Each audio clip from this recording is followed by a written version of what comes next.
অনেক মুসলমানদের বাড়িতে মার্বেল পাথর করে বাইরে লেখা আছে 786 আছে। এমনও মসজিদ দেখেছি আমি, মসজিদের গেটে লেখা আছে 786। আমি কোন জালসার নাম বলছি না, এক জালসাতে গেটে ওইরকম লাইটিং কালারিং করে লেখা আছে 786। তা আমি বললাম, ভাই 786 মানে কি? বলছে, মুলি সাহেব তুমি এইটুকু জানো না, মানে কিছুই জানো না। বলছে বলেন, জানি না বলেই তো জিজ্ঞাসা করলাম। বলছে 786 মানে হলো বিসমিল্লাহির রহমানির রহিম। শুনেছেন? শুনেননি আপনারা? শুনেন, আপনাকে শোনাচ্ছি।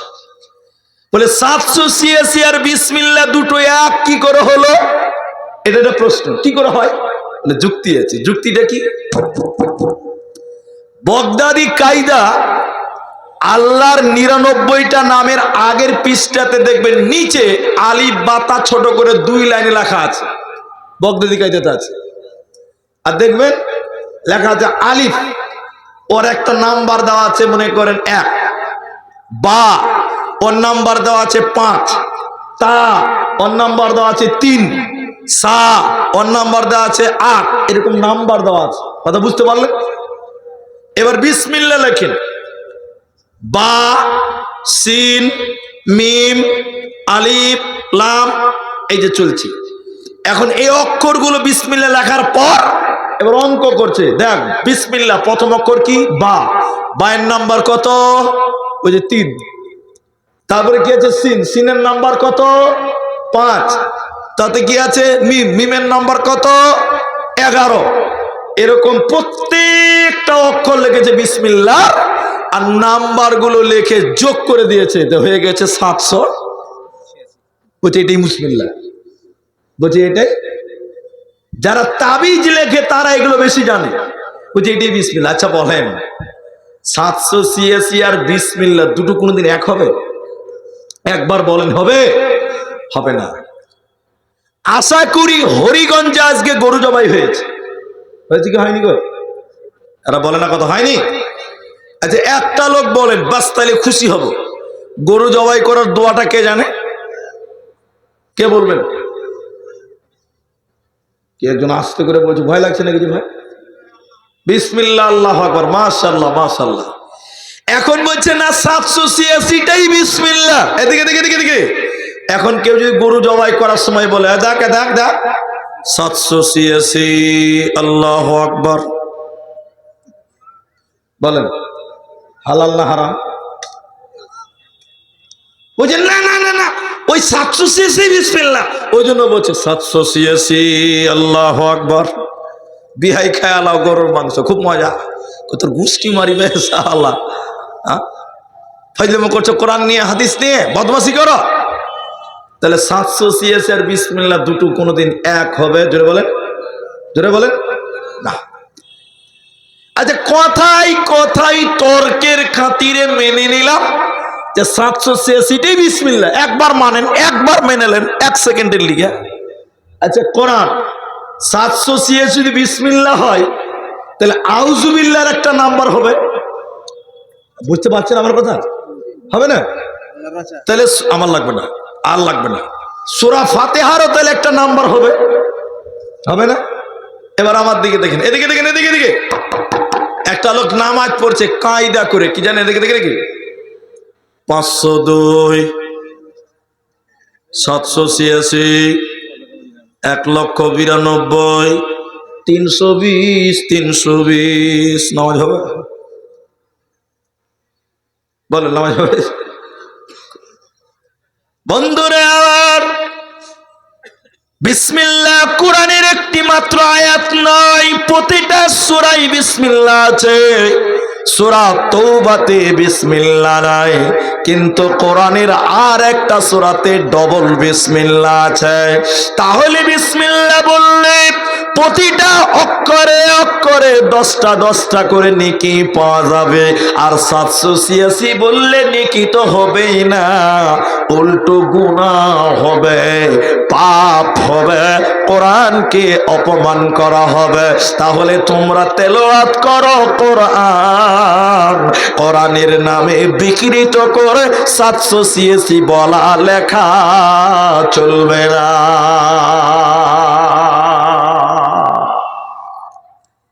কোরআন পড়লে ঈমান বাড়ে, কোরআন বললে নেকি বাড়ে, কোরআন পড়লে জান্নাত পাওয়া যায়, কোরআন পড়লে জ্ঞানও বাড়ে।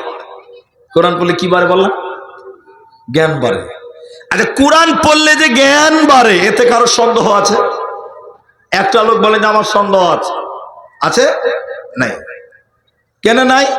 দেখবেন মাদ্রাসার তালবে ইলমের একটু বেশি চালাক হয়। ঠিক বলছি তো ভাই? কেন বলুন তো? ওরা কোরআন পড়েছে। আমি স্কুলের ছেলেদেরকে অপমান করছি না, নাউজুবিল্লাহ আস্তাগফিরুল্লাহ, না, ওটা আমার উদ্দেশ্য নয়। কোরআন পড়লে নেকি হবে না, জ্ঞানও বাড়বে। এই জন্য কোরআন তেলাওয়াত করো। আল্লাহ বলেন সূরা বাকারা সূরা নাম্বার 2 পারা নাম্বার 2 রুকু নাম্বার 21 লাইন নাম্বার 9 আয়াত নাম্বার 177 এর মাঝখানে আল্লাহ বলেন ওয়াল কিতাব, আমার যত কিতাব আছে, আল্লাহ বলেন তাওরাত বলেন, ইনজিল বলেন, জাবুর বলেন, কোরআন বলেন। আল্লাহ আমি বুঝাবার জন্য একটা বলি, ওয়াল কিতাব বামানা ওয়াল কোরআন। আল্লাহ বলেন এই কোরআনের উপরে তোমাদের ঈমান রাখতে হবে যদি তোমরা জান্নাতি হতে চাও। একবার আমি অনুরোধ করে বলছি, সবটি লোক মুখ খুলবেন, কেউ বাদ যাবেন না। আচ্ছা বলেন তো, এই কোরআনে কোনো ভুল আছে? যারা চুপচাপ বসে আছেন তার মানে ভুল আছে নাকি? জোরে বলেন, কোরআনে কোনো ভুল আছে? নেই, এই কোরআনে কোনো ভুল নেই। আল্লাহ বলছেন এই কিতাবটার উপরে তোমরা বিশ্বাস করো, ঈমান রাখো। কেন? কেন? 3টি কারণ আছে, আমি দুটো বলি, দেখেন। মক্কার কাফেরেরা, মুশরিকেরা কোরআনের উপরে ঈমান রাখতো না। ওরা বলতো এই কিতাবটা আল্লাহর কালাম নয়, এটা নবী মুহাম্মদ বাড়িতে বসে বসে বসে বসে বানিয়েছে। বলেন নাউজুবিল্লাহ। আচ্ছা বলেন, এই জন্য মক্কার কাফেরেরা নবীকে বলেছিল নবীজি কবি হয়ে গেছে, কবি। আর কোরআনকে বলেছিল কবিতা। নবীকে বলেছিল কবি, কোরআনকে বলেছিল কবিতা। এটা আল্লাহর কালাম মানত না, তারা বলতে এটা নবী মুহাম্মদ বাড়িতে বানিয়েছে। আরেকবার বলেন নাউজুবিল্লাহ। কবি কেন বলে? আপনারা কবি নজরুলের নাম শুনেছেন? শুনেছেন তো? হ্যাঁ বলেন। রবীন্দ্রনাথের নাম শুনেছেন, ধীরেন্দ্রনাথের নাম শুনেছেন, এদেরকে কবি বলে। আর কবিতা কাকে বলে? যদিও আপনারা ঝাড়খণ্ডের মানুষ, আমার বাংলা হয়তো বুঝতে পারবেন। কবিতা বলে আতা গাছে তোতা পাখি ডালিম গাছে, এটাকে কবিতা বলে। আর ওদেরকে কি বলে? কবি বলে। কবি বলে তো। জি ভাই? না না না, যারা লিখেছে ওদেরকে কবি বলে। তো ওটা আমি বললাম। তো নবীজিকে তারা বলতো কবি, আর কোরআনকে বলতো কবিতা। কেমন কবিতা? একটু আপনারা আমার দিকে কর্ণপাত করে শুনে বুঝতে পারবেন, আমি পুরোটা বলছি না। ইন্না আ'তাইনাকাল কাউসার, বলেন শেষের অক্ষরটা কি আছে? র র র, আলিফ বাতে কি আছে? র, শেষের অক্ষরটা। 2 নম্বর আয়াত ফাসাল্লি লিরাব্বিকা ওয়ানহার, শেষের অক্ষরটা কি আছে? র আছে। বলুন সুবহানাল্লাহ। 3 নম্বর আয়াত ইন্না শানিআকা হুয়াল আবতার, শেষে কি আছে? র। বলুন সুবহানাল্লাহ। কোরআনের কত মির। ওয়াশ-শামসি ওয়াদুহাহা ওয়াল কমারি ইযা তালাহা ওয়ান নাহারি ইযা জাল্লাহা ওয়াল্লাইলি ইযা ইয়াগশাহা والسماء وما بناها والأرض وما طحاها ونفس وما سواها فألهمها فجورها وتقواها قد أفلاها সবশেষে হা হা হা। এত সুন্দর মিল মক্কার কাফেররা বলল এটা আল্লাহর কালাম নয়, এটা কবিতার বই। কবিকে লিখেছে কে? লিখেছে নবী মুহাম্মদুর রাসূলুল্লাহ। তাই নবীকে তারা কবি বলেছিল আর কোরআনকে তারা কবিতা বলেছিল। এরা আল্লাহর কালাম বলে তারা মেনে নিত না। আল্লাহ তাদেরকে কোরআনের চ্যালেঞ্জ দিয়ে বলল, শুনে নাও রে মুশরিকের দল, মুজরিমের দল, শুনে নাও। যদি তোমরা বলো এই কোরআনটা নবী মুহাম্মদ বাড়িতে বসে বানিয়েছে, আমি আল্লাহ বলি নবী মুহাম্মদ একজন মানুষ, তোমরাও মানুষ। নবী যদি বলো কোরআন বানিয়েছে, তাহলে আমি আল্লাহ বলি তোমরা কেন কোরআন বানাতে পারো না? আল্লাহ বলেন তোমরাও তো মানুষ, তোমরা কোরআন বানিয়ে দেখাও।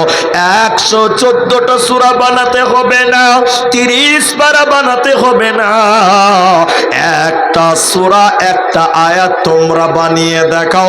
ইন কুনতুম সাদিকিন, যদি তোমরা প্রকৃত সত্য হয়ে থাকো। পৃথিবীর কেউ কোরআন বানাতে পারে না, ভবিষ্যতেও কেউ পারবে না, এরই নাম কোরআন।